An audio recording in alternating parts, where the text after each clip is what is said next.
પ્રધાનમંત્રી મોદી અને કેન્દ્રીય ગૃહમંત્રી અમિત શાહ ગુજરાતના પ્રવાસે આવશે। 10 જાન્યુઆરી પછી બંને નેતાઓ ગુજરાત આવશે।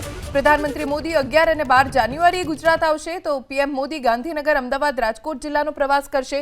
પ્રધાનમંત્રીના સોમનાથ કાર્યક્રમનો પણ તખ્તો ગોઠવાઈ રહ્યો છે। પ્રધાનમંત્રી મોદી મેટ્રોનું ઉદ્ઘાટન અને આંતરરાષ્ટ્રીય કોન્ફરન્સમાં પણ સહભાગી થશે। તો આ તરફ ગૃહમંત્રી અમિત શાહ 13 અને 14 જાન્યુઆરીએ ગુજરાત પ્રવાસે આવશે। અમદાવાદ અને ગાંધીનગરના કાર્યક્રમમાં તેઓ હાજરી આપવાના છે। 10 જાન્યુઆરી પછી બંને નેતાઓ ગુજરાત આવશે। પ્રધાનમંત્રી મોદી 11 અને 12 જાન્યુઆરીએ ગુજરાત આવશે તો પીએમ મોદી ગાંધીનગર, અમદાવાદ, રાજકોટ જિલ્લાનો પ્રવાસ કરશે। પ્રધાનમંત્રીના સોમનાથ કાર્યક્રમનો પણ તખ્તો ગોઠવાઈ રહ્યો છે। પ્રધાનમંત્રી મોદી મેટ્રોનું ઉદ્ઘાટન અને આંતરરાષ્ટ્રીય કોન્ફરન્સમાં પણ સહભાગી થશે। તો આ તરફ ગૃહમંત્રી અમિત શાહ 13 અને 14 જાન્યુઆરીએ ગુજરાત પ્રવાસે આવશે। અમદાવાદ અને ગાંધીનગરના કાર્યક્રમમાં તેઓ હાજરી આપવાના છે।